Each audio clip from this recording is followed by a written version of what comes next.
Right? Welcome everyone. Holding by the Noahide laws. Again, want to welcome everyone. Holding by Noahide laws. Last week spoke about prayer. Right? The idea of prayer. Spoke about the obligation to pray. And what some things that a Noahide can say. Right? By different psalms and different things. We're going to go now more into detail. Specific prayers that a person, or let's say better, a Noahide, right, is going to be allowed to say over here. Right? So we mentioned, what's behind the idea of prayer.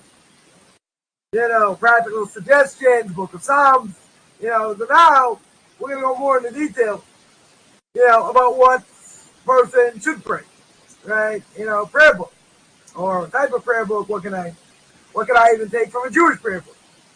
Is there anything that I should be able to take from a Jewish prayer book? Because a lot of the prayers have to do with things that do not apply to non-Jews.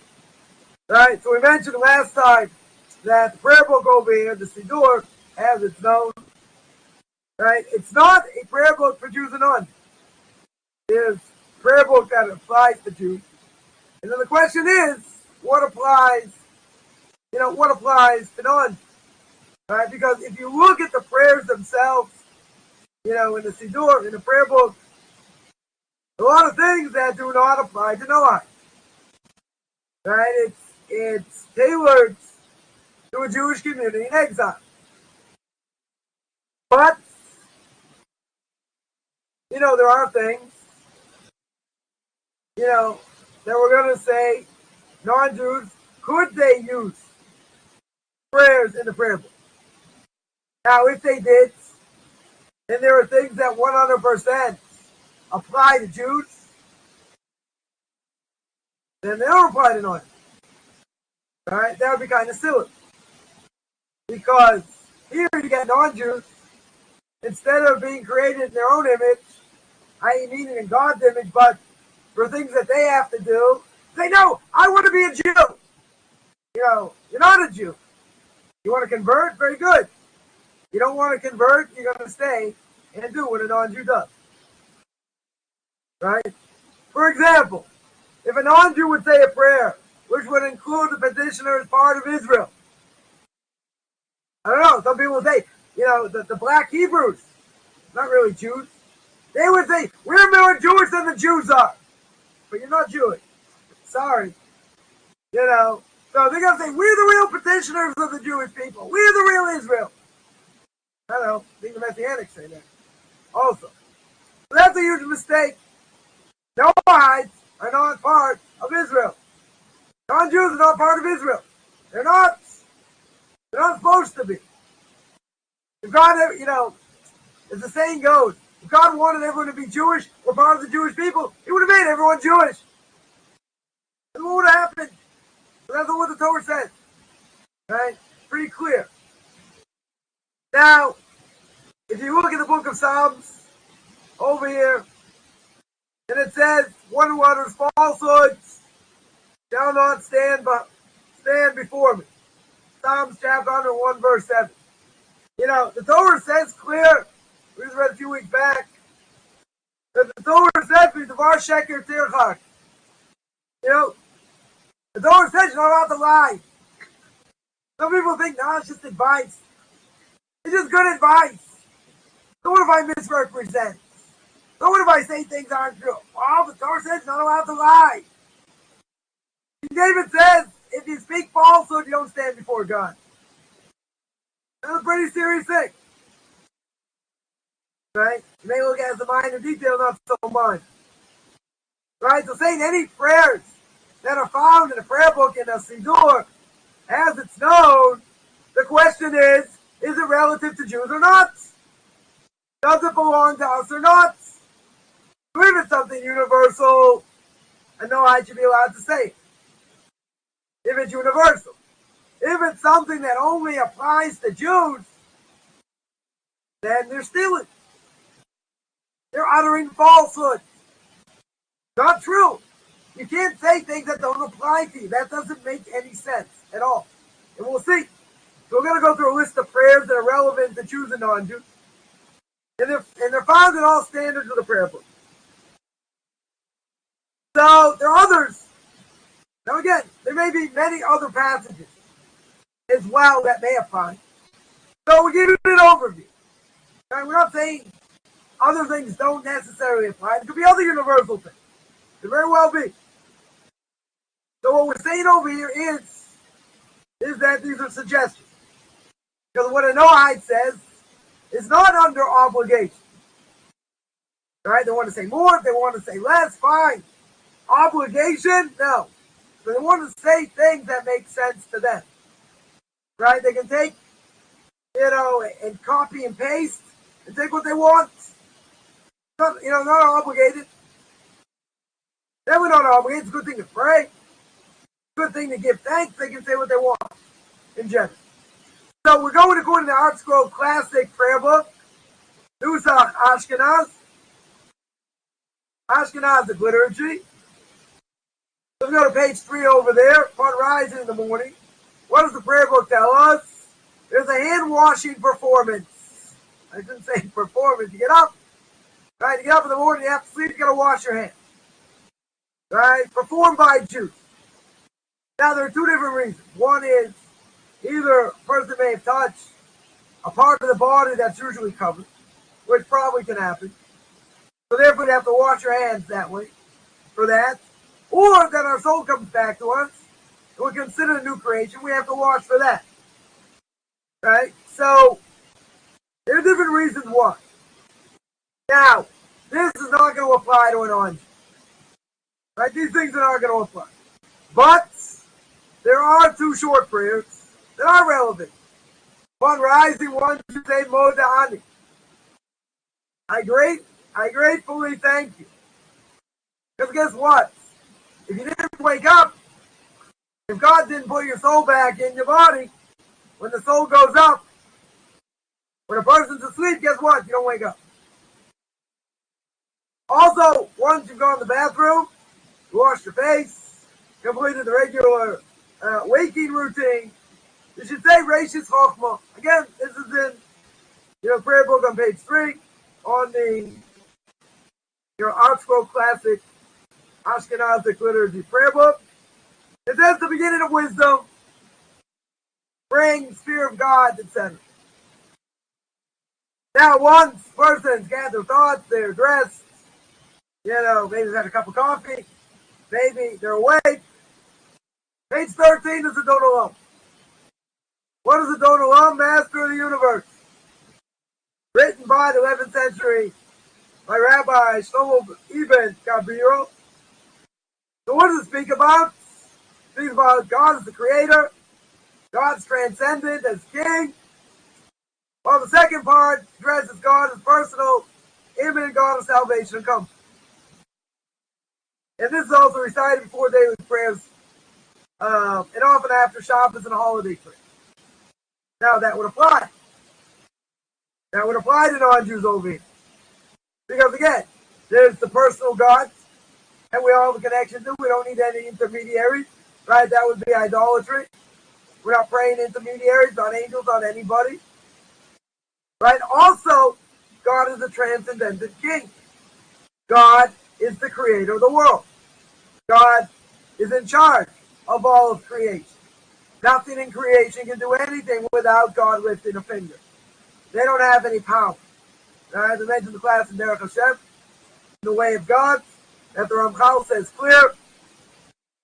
My language, he doesn't say this, but it's my language, that, if the Atlantic Ocean decided, okay, I'm going to make an earthquake, and I'm going to spread all this, I'm going to make a tsunami, and I'm going to wipe out half of Southeast Asia, put Atlas back on the map. No pun intended. God can say, okay, great, go ahead. They deserve it anyway. Or God can say, I don't think so. In the Atlantic Ocean huffs and puffs, then God says, go ahead. Go ahead, try. Not going to happen. They don't have independent power. If we give it independent power outside of God, that means God's not absolute. Goes against the beginning of the 13 principles of the Rambam, of Maimonides, 13 principles of faith. that tell us God is absolute. That means nothing is outside of him. Nothing controls him. He controls everything else, right, in general. So we have two things. We have a personal God, and the God who created. God is transcendent. Now, I also have morning blessings. A lot of morning blessings to say. Now, they're not compulsory for Noahides. Some of them will apply. Some of them are definitely not going to apply. Right? Some of them won't apply. Now, page 15, the last paragraph where it talks about blessing of who fashioned man with wisdom. What are we praising God for? The wondrous machine of the body, maintaining its balance and function every day. Because everybody knows we take health for granted until we don't have it. Imagine we're not going to get gross. I don't want to get Ray in any more trouble. Right? Imagine if, God forbid, someone's ever suffered from constipation. If anyone's ever suffered from constipation, extremely painful. Extremely painful. And, once the person, finally is able to relieve themselves, it's a tremendous thing because, the fruitful bubbles and duties of the heart and sharp bitachon and the gate of faith and belief in God. One day maybe we'll speak about that, we'll give a class on, potentially in the works in the future. And he talks about the miracle of the human body. And the fact that, if these toxins stayed in our body, we die. Eventually we die. We have to get it out. So a person should be happy, that everything works. Even if it works very well. Right? Doesn't really matter. The fact is, you got to get out of the system. If you don't get it out of the system, very, very painful. It may be extremely painful. So, Jews say this at some point after relieving themselves. It's what we call the prayer after coming out of the bathroom. And we say it each time throughout the day. Now, if Noahides want to, they could also say that because what does the blessing say? The blessing says if any of my orifices were filled up, etc., I'd be in big trouble. And God, heals, heals all flesh, right? And does everything, takes these things out of our system, right? It's pretty, remarkable, the fact that what we eat and what it does and what it causes inside the body, good things, bad things, etc. But, it gives us the ability to function. And with the ability to function, well, it's going to go in one area, it's going to go one way, it's going to come out the other way, all right, one way or another. But, that's not a bad thing. And if the system works, we're very thankful. I remember someone told me once, sent me a tragic story. Someone I know, I don't think they're alive anymore, but they had just finished paying off their mortgage. As they're coming out of the bank, someone lost control of the car, ran them over, or ran the guy over. I think the wife just got, a few bruises or whatever. And this person told me, visited him in the hospital, and this person told me, I can't even tell you. With all the pain in my body, the best thing that happened when I was able to go to the bathroom by myself. Wasn't a religious person. What I would call necessary religious. But he acknowledged the hardship of not being able to go to the bathroom yourself. Right? And that's a big thing. Now, we take it for granted. We definitely take it for granted. The system can work overtime also. Fine. But if it gets rid of the toxins that it's supposed to get rid of, it's a huge thing. Right? It's a big thing. When it works. When it doesn't work, and there are problems, as we mentioned, a person just wants to get this stuff out of their system because it just makes them feel awful. They just have all this stuff in it, you need to get it out.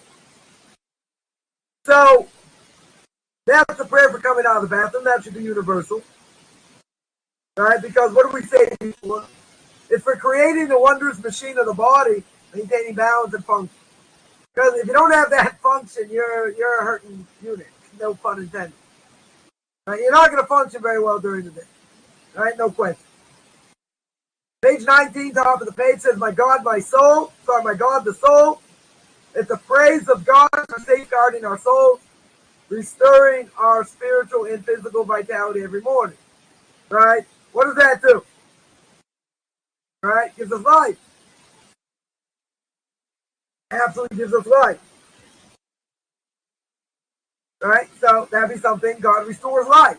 Because guess what? If you didn't want to restore life, you wouldn't wake up in the morning. Right? Maybe better. In some ways, you wouldn't have to listen to me.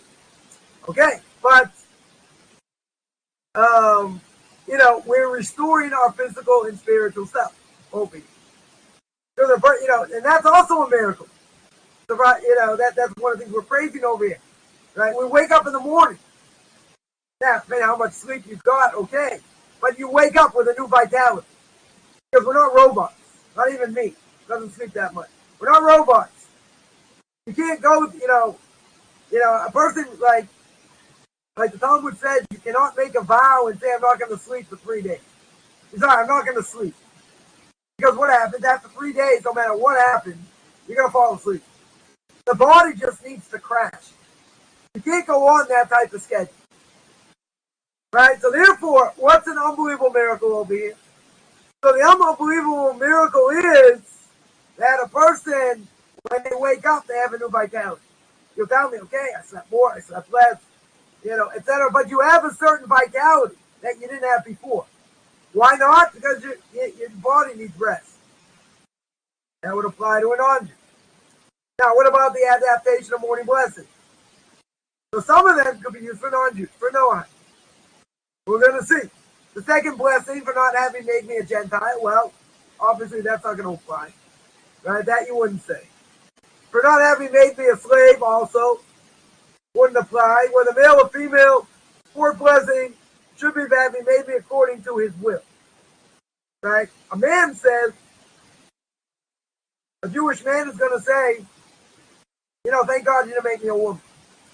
And some women say, oh, that's so offensive. Well, you know why it's said? It's also said in the context of, thank God you didn't make me a slave. What do slaves and women in general have in common? It's not a joke, by the way. What do slaves and women, what do they have in common? They have in common that they're exempt from any positive command that's found by time. A woman is exempt. Jewish woman. Let's say from keeping the laws of, from sitting in the sukkah. A woman is exempt. Can she do it? Yeah. Would she make a blessing on it? If you're Ashkenazic, yeah. If you're Sephardic, no. Different reasons I don't need to go into, but there are positive commands women are exempt from. Totally exempt from. Right? So when we look at the blessing, thank God I'm not a slave, thank God I'm not a woman, the man is thanking God even if he's half asleep. He's thanking God for the ability to be able to keep more mitzvahs. That's what he's doing. So what does a female say? She doesn't say, thank God I'm not a man. She says, thank God I'm created according to your image, according to your will. So for a non-Jew, they can say that. A male can say, thank God you created me in your will, according to your will. Thank God you create, a woman can say the same thing. The remaining blessings through who gives strength to the weary, on page 21 to be said, don't need to be alterated. Over here, 2 exceptions. One should omit the blessing that concludes with who girds Israel and who crowns Israel. Why? Because that's for Jews. That doesn't apply to non-Jews. Totally doesn't apply to non-Jews. Right? Again,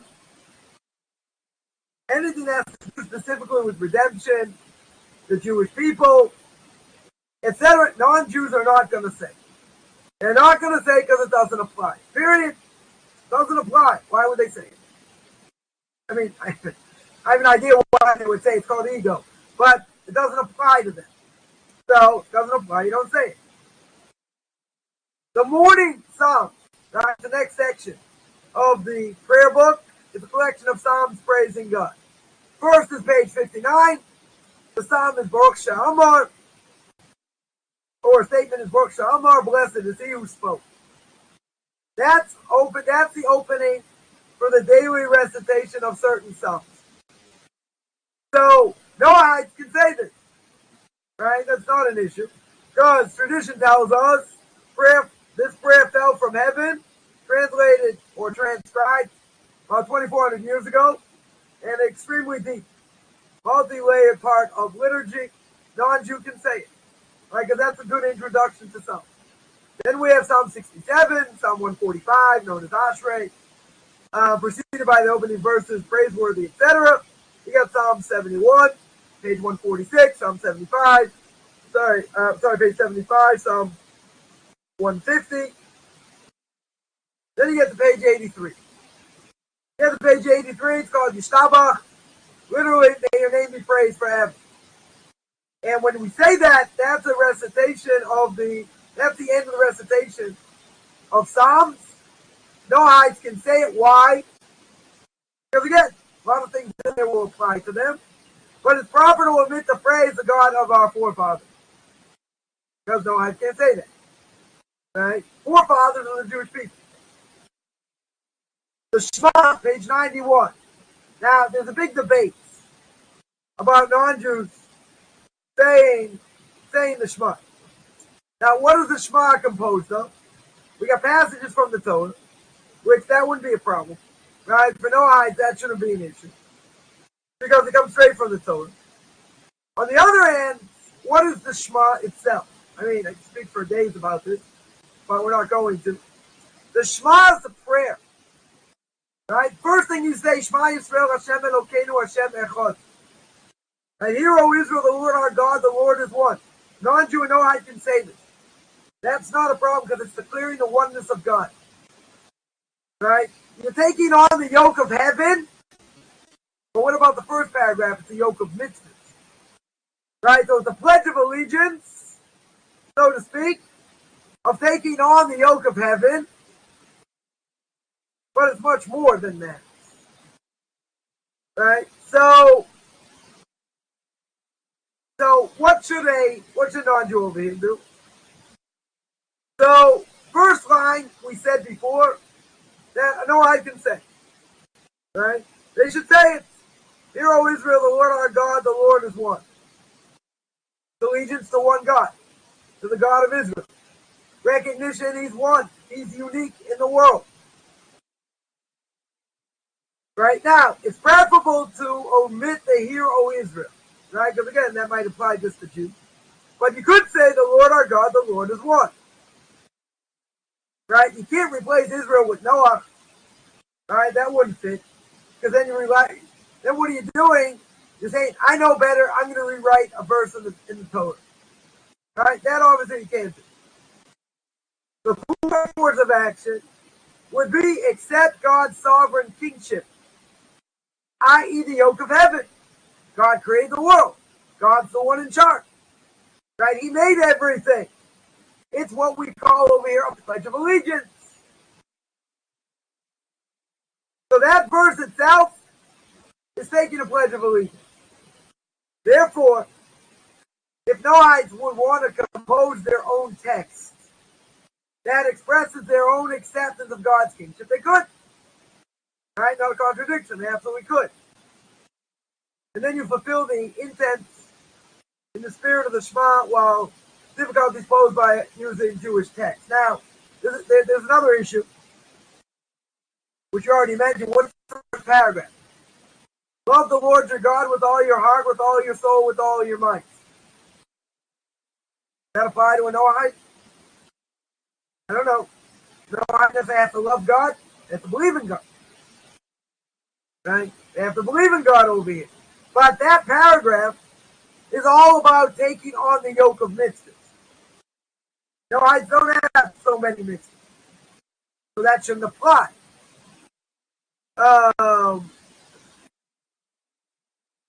Now, the first paragraph over here, on page 93, that you shall love the Lord your God, your eyes may be sighted. However, the last verse contains the commandments of tefillin, mezuzah should be omitted. Right? The third paragraph of the Shema. Right? And the other part you shouldn't say. Now, I would say, what about the middle paragraph? What's the middle paragraph about? The middle paragraph, and it's really funny. I shouldn't say funny. It's ironic. Jews, secular Jews, will say, you can't tell me what to do. And you're going to talk about reward and punishment. And you can go to hell yourself, which, I've had people tell me that in words. They say, I can do what I want. Who are you to tell me about reward and punishment? You're right, I'm nobody to tell you that. God is the one who'll tell you that. Second paragraph of the Shema. What's the second paragraph of the Shema all about? Reward and punishment. If you look at the Torah itself in general, doesn't it say, if you do what I say, very good. If not, you're going to get punished? It says in a number of places. So I would say why not say the second paragraph. Second paragraph is about reward and punishment. Right? But who's it applying to? Us. It's talking about if you don't do what you do, I'll kick you out of the land. I won't give you, proper rain. You won't have sustenance. Right? But it's really applying to Jews, not the non-Jews. So part of me would say, yeah, so why don't you say about reward and punishment? But the reward and punishment that it's talking about doesn't apply. Right? It won't apply to non-Jews. Third paragraph about tzitzis. Right? It's about mezuzah. It also doesn't apply to non-Jews. There are certain things, right, tefillin, as well, phylacteries, whatever you want to call it, that don't apply to non-Jews. Right? So one of the commentators of the Rambam says there are certain things that are inherently Jewish. Certain things that have tremendous holiness that is not for non-Jews. I don't care what level they're on. It's not for non-Jews. It doesn't apply to them. One of them is tefillin, phylacteries. The other is mezuzah. But I want to do it. Again, let's make clear in all these laws, it's not about ego. It's not about what I want to do. It's not what I feel like doing. It's what am I doing within boundaries of being a non-Jew. Because we made clear from day one. We made absolutely clear you're not going to straddle both worlds. If you are, you're in the wrong place. Right? You definitely should never be listening to these classes. Right? You can be a super Noahide, be with these super freaks. I would call them. Because a lot of these things don't apply. I can do this. I do what you want. But that's not what Torah says. That's not what God wants. God wants you to obey what he says. Not make up your own religion. So the remaining parts don't apply. And if they don't apply, right? If they don't apply, then you shouldn't do it. So yeah, I mentioned reward and punishment. So when after, if a Jew gives you a mezuzah for a Noahide. So if it's a kosher mezuzah, got proper parchment, and they give it to a Jew. Shouldn't put it up. Definitely shouldn't put it up. Not something that applies. Yeah, I would say it's probably more common than not about putting up mezuzah. Put it on. Non-Jews probably think it's a good thing, so why can't I do it? I'll get married. But, we have to remember, there are certain things that have, extra level of holiness does not apply to non-Jews. Period. But I can do it. When a person says that, that means, I don't care what you say. I don't care what God says. I can do what I want. That's not what Torah is. Torah is about listening to what the rabbis say. Even if they say left is right, right is left. That's what it is. But we would say, if you don't like it, go eat kugel. That's what it is. Yeah, so page 163 to 169, the Psalm of the day. Right? There are certain appropriate Psalms of the day. Can be said. The Amidah, Shmona Esrei, silent meditation, whatever you want to call it. Central liturgy of the prayer book. The prayer services. That this prayer was instituted to replace Jewish temple sacrifices. Noahides have temple sacrifices? No. Could they bring voluntary offerings? Yes. But if this is to replace Jewish temple sacrifices, doesn't apply to non-Jews. Now, what about Noahide prayer books? I'm just going to work our way through here. Then we'll take questions. Can we assume ancient Noahide communities had their own unique liturgy? No. Most likely not. If you look at a Jewish prayer book in general, it's going to be very hard for a Noahide to navigate. Why do we say that? Because there are a lot of things that they're going to see, wow, look at all these things it says that don't apply to me. Talk about coming back to Israel, redemption, all kinds of things. Right? So, it's not unreasonable to assume that they had their own liturgy. Why would I assume that? Right now, if they did, what's the $1.5 million? See, I'm up in the ante a little bit. What's the $1.5 million question here? What did the ancient Noahide say? What did they pray? Now, the answer is we don't really know. It's very hard to know. Right? They really disappeared by the 3rd century. Doesn't seem like they left too many artifacts. Right? Too much written evidence of liturgy over here. Why? Because prayer was never written down so much later. Prayer, many times, was said by memory. That's why a lot of times there's repetition. Because many people didn't have prayer books. A lot of people didn't necessarily have good memory. So they had to rely on other people, or at least rely on the memory. We didn't even have the first prayer book until the 9th century. The first written prayer book. Now, a person will say, but we don't really have so many prayers. There's no unique Noahide prayer. True? So, there aren't many prayers that have been authored, over the last decade. Some, obviously, better than others. But the conclusion over here is that there's a small pocket-sized booklet entitled Prayers, Blessings, Principles of Faith in Divine Service for Noah. Written by Ramosha Weiner and Emmanuel Schulcher. Try and get that on Amazon. On Amazon.com. So there's adapted liturgy, blessings, praise after meals, different things that Noahides can say. Now, there are other aspects, of prayer that, general aspects of prayer that non-Jews have to know. And that is, person doesn't necessarily need to pray loudly, should articulate what he's going to say, right? Especially to other people around. You don't want to mess them up. Also, if they're praying, right? You don't want to, pray too loud. As Ramosha Feinstein, a blessed memory, brings out, Noahide Chaim, through number 25. Second thing, person should use his own prayers, or those composed by, to the one true God, by his believers. You're not allowed, obviously, to use prayers by idolatry, or prayers used for idolatry. That would make sense. Even if you're praying to the one true God. Right? That's like giving it the defiled sacrifice, to God. Right? As Ramosha Feinstein said.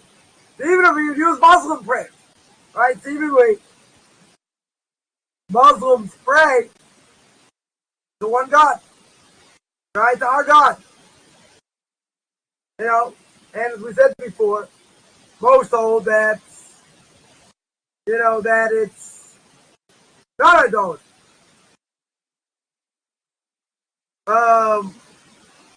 Now, person shouldn't pray in a place where there is idolatry, right? A place of idol worship.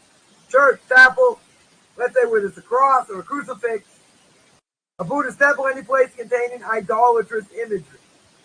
Now, even though we said Islam's forbidden as a religion, Noahide can pray in a mosque. The Jew could pray in a mosque.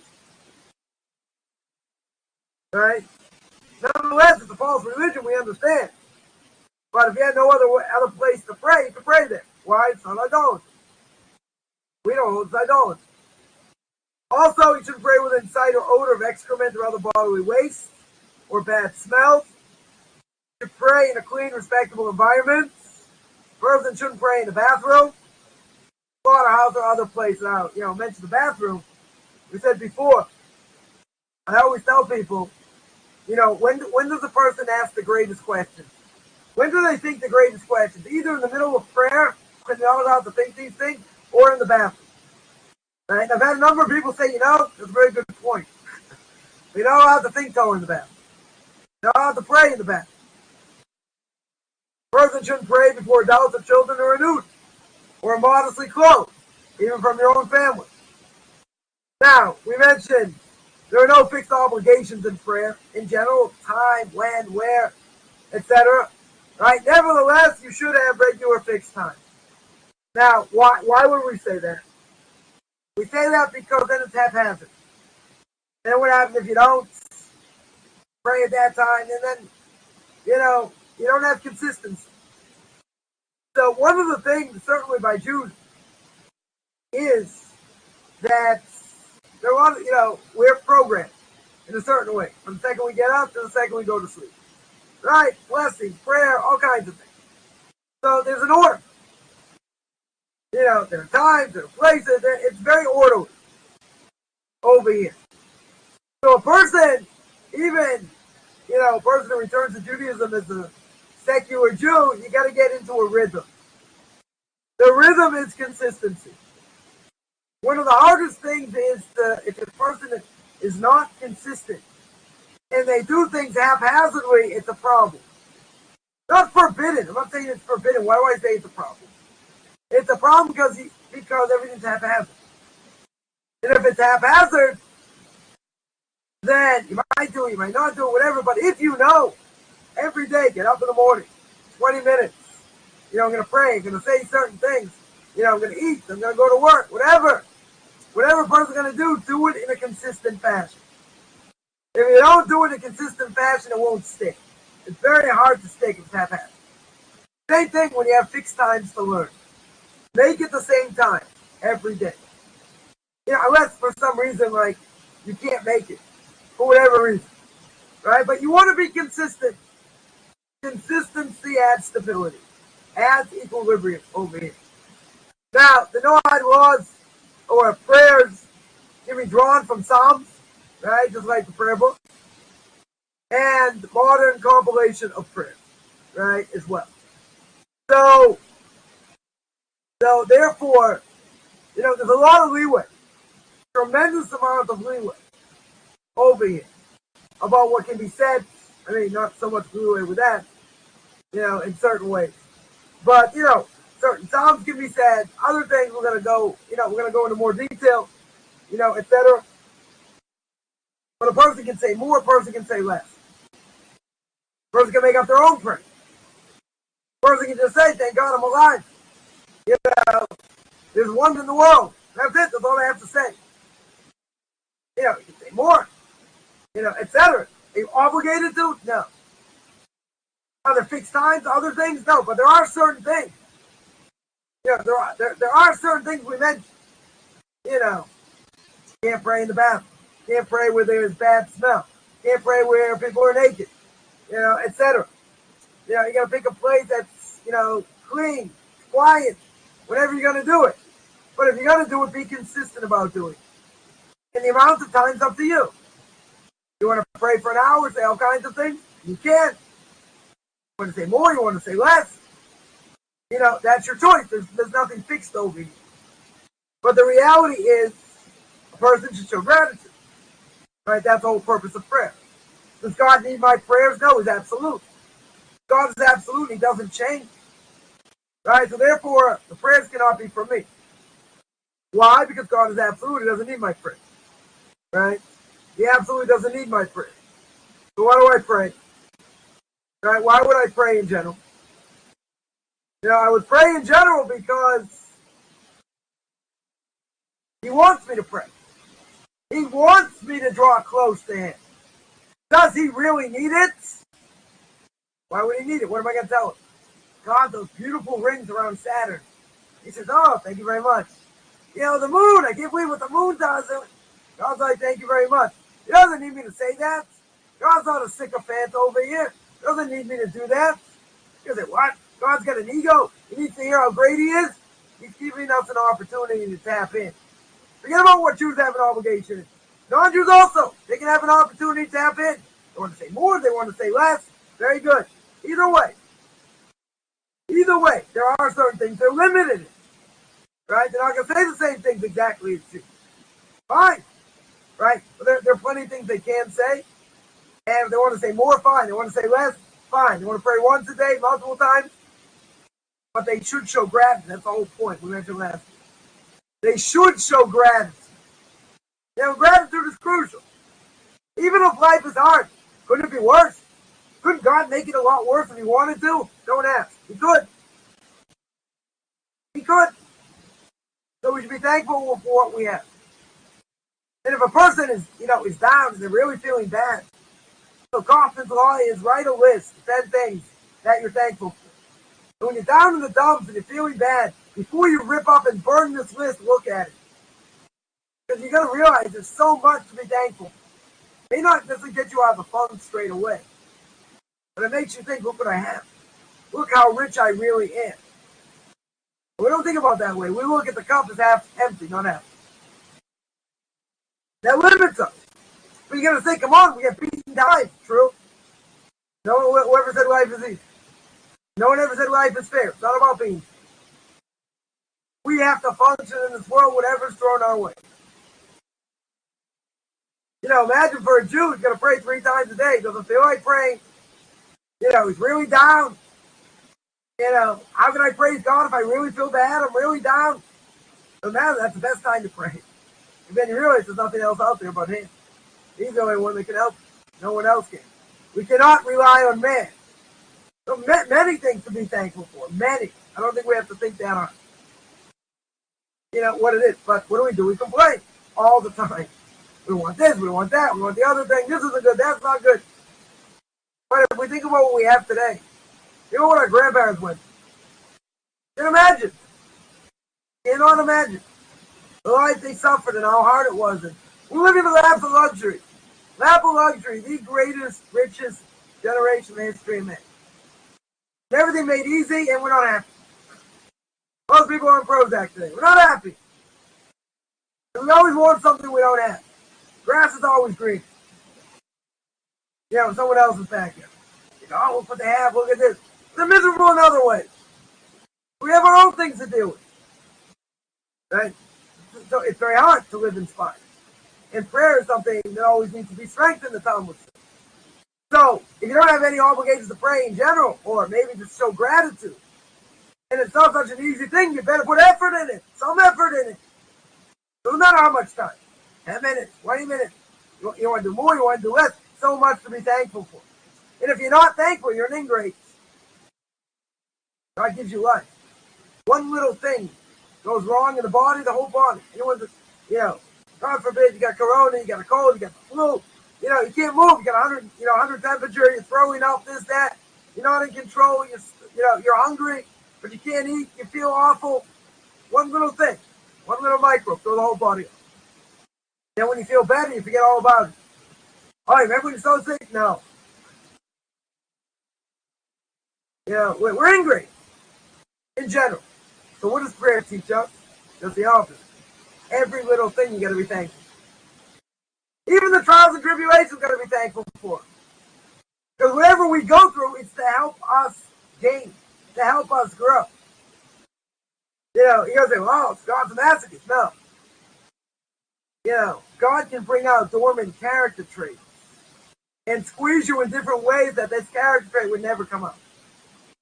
And then all of a sudden, you go through different things, and now you're able to give people strength in that field and that subject, whatever it is, but you never would have been able to if you didn't go through it. But then you ask the person, was it worth it to go through? I'm not going to say they're going to say it's worth it.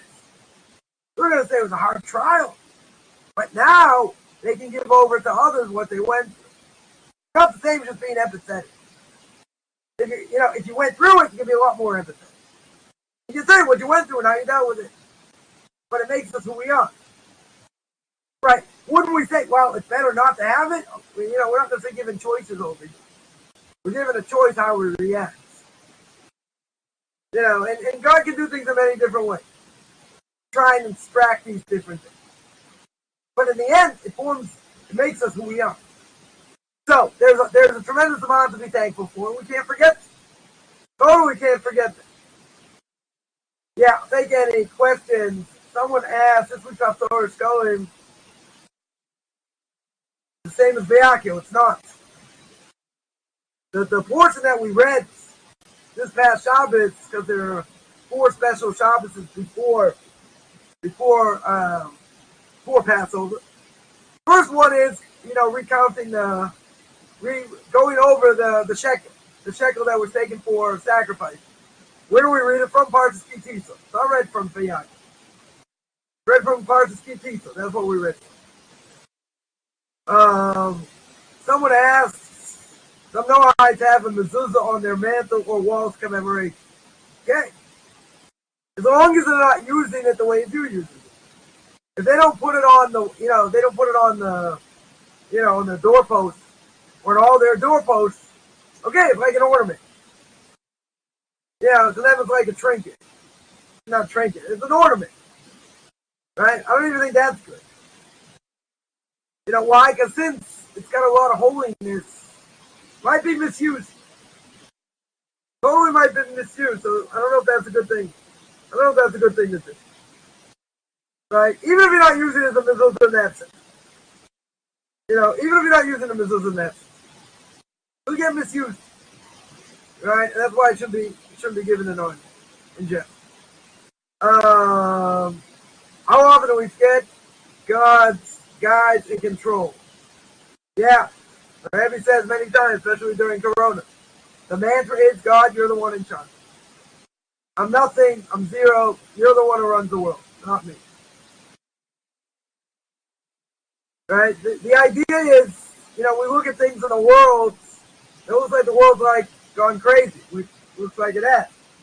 Obviously God's pulling the strings, we're just not privy to why and where things go and where things are going to go. We're not privy to that. Right? If you read the book of Esther, I read the book of Esther before Purim, on Purim. Book of Esther, a lot of seemingly random events. God's name not mentioned anywhere in the book. But each random, quote-unquote, random event is so crucial. Each one is necessary to bring down home. Each one. But God's name's not mentioned there, so what do we see? We see, but God's there behind the scenes the entire time. And he's orchestrating everything, and we don't understand anything until we see how it all unfolds. Well, that's very true. That's very true. Everything's dependent on him. God's the one running the world. It's just that when we look at the world, we see chaos. We see chaos over here. We don't make heads or tails of it. We don't know what the end result's going to be. I mean, we could guess. Doesn't mean we're going to be right by any stretch. Yeah, any other questions on that or anything brought up on prayer? I'll take any general questions.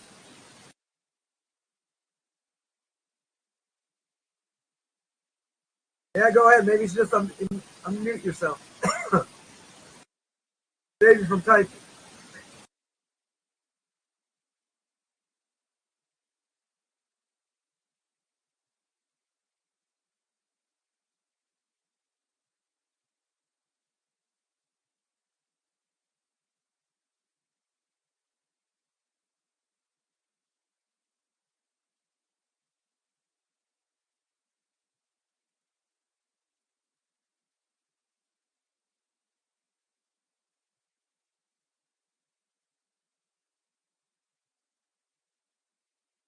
Oh, someone asks about Ukraine. So it's an interesting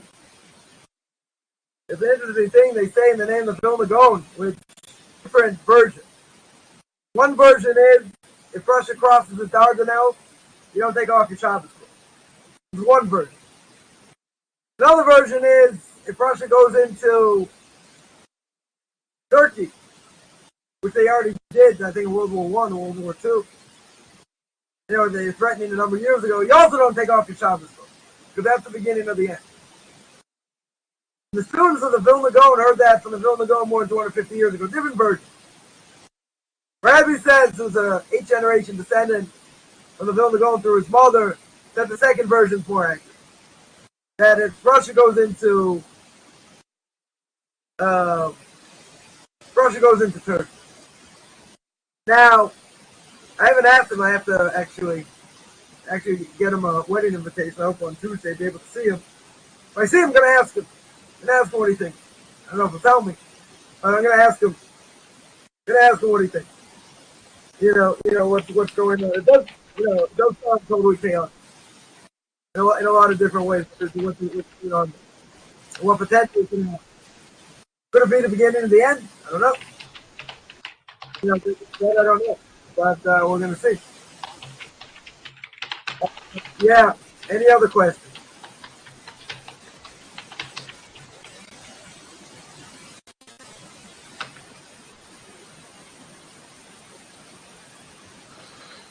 How should we feel considering how they treated the Jewish people? Let me put it to you this way.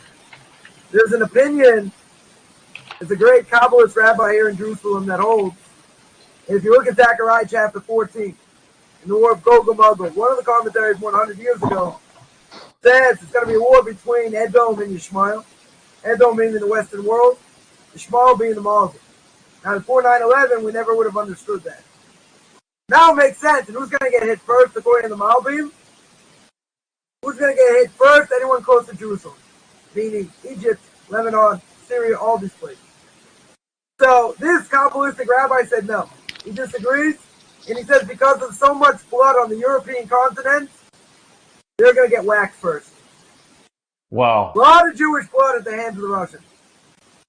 Not only Jewish blood, but through communism destroyed tens, thousands, hundreds of thousands of Jews, taken away from their religion. Not just physical bloodshed. That there was, no question about it. They weren't much better than the Nazis. Yimach Shemam V'Zichem. They slaughtered on me, they run. They're no better. Totally not much better. But at the same time, this Kabbalist said, Europe has so much blood on their hands, so much Jewish blood, they're going to get whacked first. Yep. Could it happen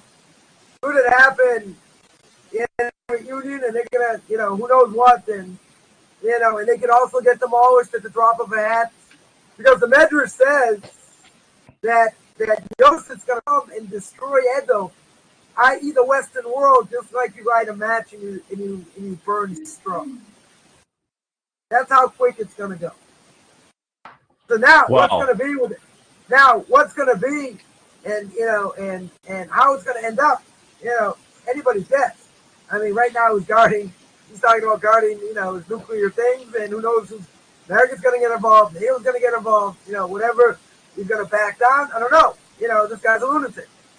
He's an absolute lunatic. He's just trying to consolidate power, and make Russia great again or whatever. Right? That's what it seems like.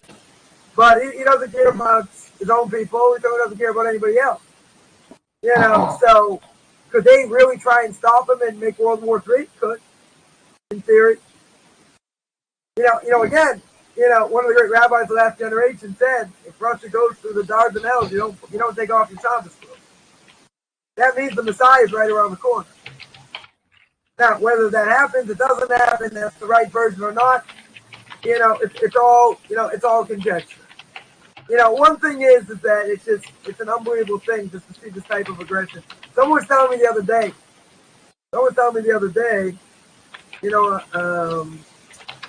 in this day and age, how can there be war? I'm like, what are you talking about? It just hasn't been a massive war, since World War II. But there have been plenty of other skirmishes. There have been plenty of other skirmishes, all over. How many people got upset about the war in Rwanda? Not too many. Yugoslavia, we didn't have any interest there. The Croats and the Serbs and all that. So this is a little bit different. It's a little different now. This is a major world power. Taking aggression over here. So I don't think the other nations are going to necessarily just sit back and watch. How it's going to unfold? I don't know. We'll see. We'll definitely see. But yeah, there are a lot of Jews in Ukraine. Also, it's certainly not going to be good for them. Whatever happens. So, Russia no love of the Jews, even though there's a lot of Torah being learned, in the former Soviet Union. That's definitely true. But there are a lot of Jews in Ukraine that, big trouble over here. and hopefully this thing gets settled quickly and there's peace or whatever. But it's interesting. Russia got its name. It's not by accident. Russia's called Russia, which means evil. That's not that. That's like the understatement of the it's like the understatement. It's not by accident. If you look at the words of when Abraham goes and rescues Lot, 4 powers against the 5 world powers, all their names are significant for being evil. You just break down what the words Rashi says on the spot, like all these different kings. One's named evil, one's evil. Other names for evil, different things. Right? So you see, these people weren't like the righteous of all people. No question. So names are not insignificant. Totally not insignificant. Right? Yeah. The head of what do you call it? Ukraine is Jewish, right? Very true. Very true. Someone actually concerned is Noahide about Russia and China becoming BFS. I don't know. Got to be more careful what they want to do. Right? Everyone, what they're trying to do. I mean, this whole thing, I'm not necessarily big into conspiracy theories, but this corona thing is not a natural thing. It's not something that should affect the entire world. That's for sure. God showing that one little microbe can totally take down the whole world. That was the whole thing. That was the whole point of corona, showing God runs the world. And the medical establishment was pretty silly. They were pretty silly. That they couldn't contain this thing, and they know what they were doing. And the irony of all ironies is even here in Israel, where you got 70% or more that are that they're taking the vaccine, whether they hold the vaccine or not. The numbers were still going sky high. So you did the vaccine, the vaccine is dead. But if you're talking about herd immunity, why in the world so many people getting sick? Even if they got the vaccine. If they didn't have the vaccine, different issue. It also doesn't make any sense, rationally. Doesn't make any sense, but he shut down the whole world. He shut down the entire world. People lost everything. And if they didn't lose everything through corona, they lost it through the riots in America 2 summers ago. That's even the biggest irony. If you survive corona, your business survived, then it gets destroyed by people, looting places. Which is insanity. Thank God the left. Thank God the left's in power. But at the end of the day, what was the message? The message was very simple. The message is we're not in control. We're not in control of anything. And God's showing, you know what? I can make a virus, I can limit it, or I can make it go viral, go everywhere. Shut down everything. The SARS virus a number of years ago. Why did it stop? Not because of the vaccine. You know why it stopped? Because God wanted it to stop. That's why it stopped. And this eventually, either God will want it to stop or there'll be multiple mutations. That's what's going to happen. And if you took the vaccine, you get like a booster shot every 6 months. So if you get sick, big deal. So it's like getting the flu. It's even better than getting the flu. A couple of days, feel kind of crummy. That's it. But shut down the whole world. The message. So I heard somebody say, "Well, you got to be in lockdown. Thank God for Netflix." No, that's not the answer. The answer is you have to be introspective. You have to see what's going on. Did it change us in any way? Are we more thankful for certain things? No, we just want to go back to normal. We go back to football, to sports. Be there, live. People were so desperate they were watching Korean baseball, roller derby. People were so bored they didn't have anything. No new movies, so to speak. It's crazy. The whole world shut down. What was the purpose? God saying, I'm in charge. I'm in charge. And your medical establishment stinks. Because you can't even control a stinking microbe. That was the message. But these doctors have egos the size of the world. Say, we're in control, we're doing it. They didn't know what they were doing at all. And they were so afraid at the beginning, people starved to death before they gave them treatment. It's insane what went on. If you tell me it was like 200 years ago, 150 years ago, Even 100 years ago, I said, okay, makes sense. Talking about such advanced state today and what medicine is, and this is what happened. They look really silly. That's what you take honestly. You know, the Gemara says, Tov shebaroichim rofim l'gehenim. The best of doctors go to hell. You know why? Because they see miracles day in and day out, and they deny God's in charge. They deny God's in charge. So even the best of doctors, that's where they go. Because they deny God. So that's the purpose. The purpose is to be introspective. So at least when we see something like this, you know, that is worldwide, that we should take stock of our own lives. That's what we should be doing. You know, and yeah, should we be concerned what's going on 100%? I mean, in a certain way, if this is going to be the beginning for the Messiah to come, okay. Right? But yeah, it's a scary proposition. This is not a third world rinky-dink country. This country's got serious nuclear weapons. You know, I'm not saying they're going to use them. You know, this whole thing, in a lot of ways, doesn't make sense. So let's see. Have to see how God's going to orchestrate over here. But yeah, it could be concern for other things as well. You know, very true. So stay tuned. We don't, you know, the people who know aren't talking. You know, I'll see if I can get anything. I'll see if I can get anything out of my Rebbe if I see him. But I can't imagine he's going to give me too much fun. You know, if anyone get anything out of him, it'll be me. But we'll see. We'll see. Yeah. Any other questions?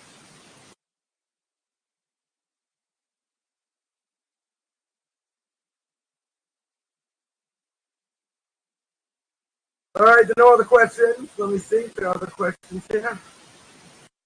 Tim? Okay, not one question. This is our second question.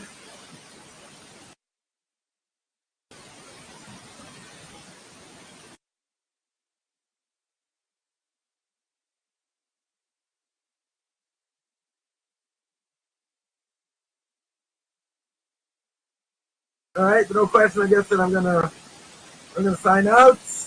Anyone has any questions, send me an email at Rabbi Chaim Coffman at gmail.com or find me on Facebook at Michael Chaim Coffman. Otherwise, I'll sign out. Wish everyone a good middle of the day, almost end of the day for me, and everyone have a great rest of the week.